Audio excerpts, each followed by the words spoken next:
Continuamos en noticias a las 7 a.m. El presidente de la República ha anunciado que a partir de la próxima semana iniciará el Ejecutivo la socialización con diversos actores del país, así como entidades en cuanto al tema de la reforma política del Estado con miras a reformas a la Constitución del país. Para hablar de este tema, hemos invitado acá al estudio al analista del Instituto Centroamericano de Estudios Políticos, INCEP, Hugo Novales. Bienvenido. Bienvenido, buenos días. Gracias. Quisiéramos saber, Hugo, el presidente de la República ha dejado en claro que al menos el tema de la reelección no se va a tocar. Sin embargo, se habla de una Asamblea Nacional Constituyente, se habla de una imperativa reforma del Estado. ¿Qué habría que reformar en este país? O si lo que hay que hacer es trabajar de mejor forma para aplicar lo que ya está. Bueno, hay varios temas que deben abordarse en ese sentido. El primero es que el presidente, los temas puntuales que ha mencionado están vinculados a la conformación del Congreso hasta ahora, ¿sí? Y actualmente existe un consenso bastante amplio sobre la necesidad de reformar algunos temas relativos con el sistema de partidos políticos. Muchos de esos tienen que ver con la ley electoral y de partidos políticos, pero además hay algunos que van más allá y que requieren reforma constitucional, tales como el tamaño del Congreso, tales como la conformación de los distritos, etcétera. O sea, son varias situaciones que deben cambiarse. Se ha hablado de una Asamblea Nacional Constituyente, y aquí ese es un tema muy sensible que quisiera abordar con mayor profundidad.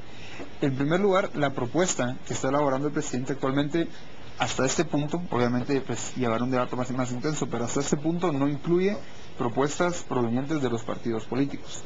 Y esto lo que refleja es un vacío muy importante en términos de nuestro sistema de partidos.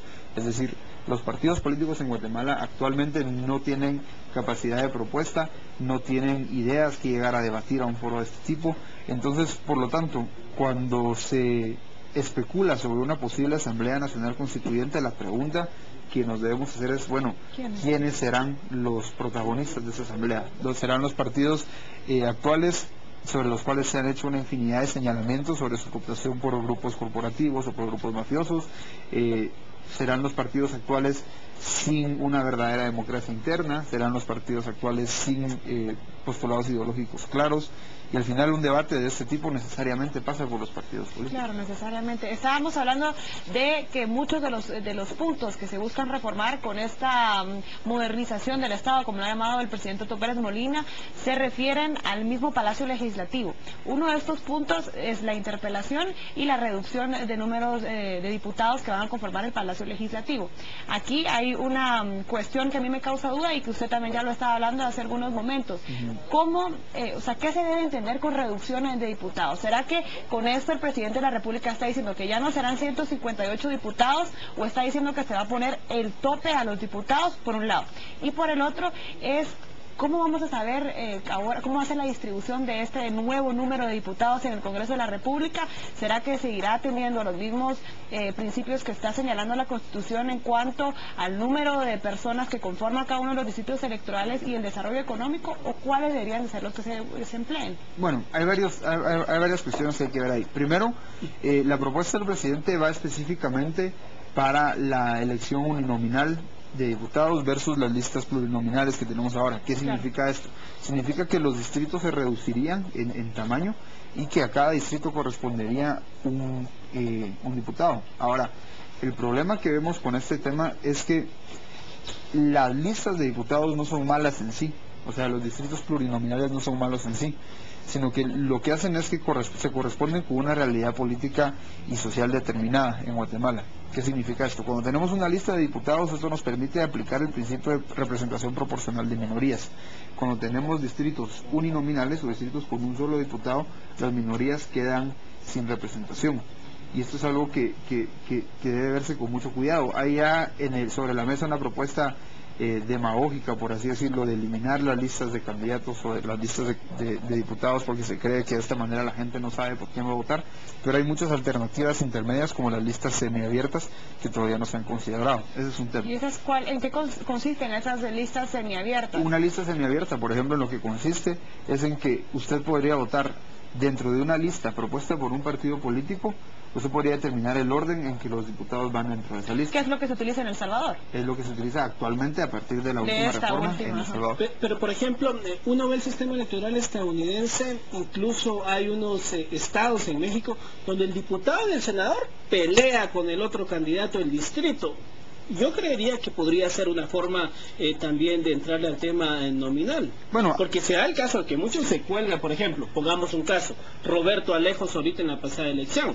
¿Cuántos diputados no entraron bajo el paraguas de Roberto Alejos? Pero precisamente esto es lo que se resolvería con una lista desbloqueada. Es que esa es la cuestión. Por ejemplo, si a mí no me gusta X o Y diputado dentro de una lista, yo puedo votar por él. Puedo no votar por él, o sea, puedo decidir no votar por esta persona. Y de esta manera, por ejemplo, ya tenemos en Guatemala el caso de varios diputados que parecen colarse dentro del Congreso con distintos partidos en cada elección sucesiva.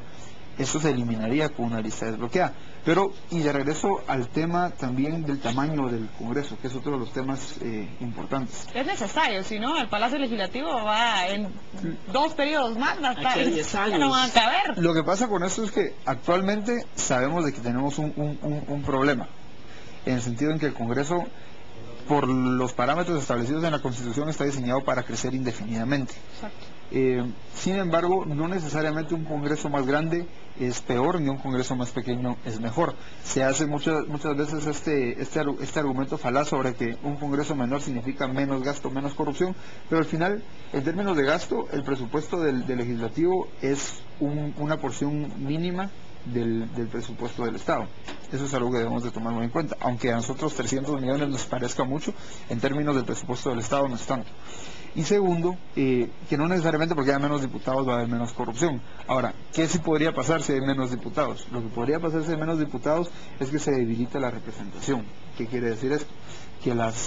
Que cada diputado responda a un número mucho más grande de ciudadanos. ¿Pero será que en este momento existe representación pese a que hay distintos diputados? Es decir, podríamos hacer un censo en estos momentos y muchas de las personas conocerán a 5 diputados que ni siquiera corresponden al distrito electoral. Correcto, no es la única variable, pero es una variable que influye. Lo que debe hacerse es encontrar una fórmula que sea adecuada. Se sabe, por ejemplo, de muchos países en que, del análisis de varios casos, evaluando la calidad de la representación, que aunque no es un criterio absoluto, se puede pensar más o menos en un número de diputados equivalente a la raíz cúbica de la población empadronada, por ejemplo. Esa es una fórmula que se ha aplicado en varios lugares, que no puedo darles ahorita ejemplos, pero que ha sido útil. Independientemente de eso, lo que quiero dejar claro es que no necesariamente una reforma debe tender a reducir el Congreso, sino que simplemente a fijar el número para que no siga creciendo indefinidamente. Ahora bien, pareciera que esta reforma está encaminada y el objetivo principal es el Congreso de la República. Voy a plantear aquí una tesis que ya se escucha en los pasillos del Palacio Legislativo. El pasado viernes cumplimos 19 años del famoso Serranazo, un Congreso hostil que llevó a Serrano Elías a clausurar el Congreso y darle el autogolpe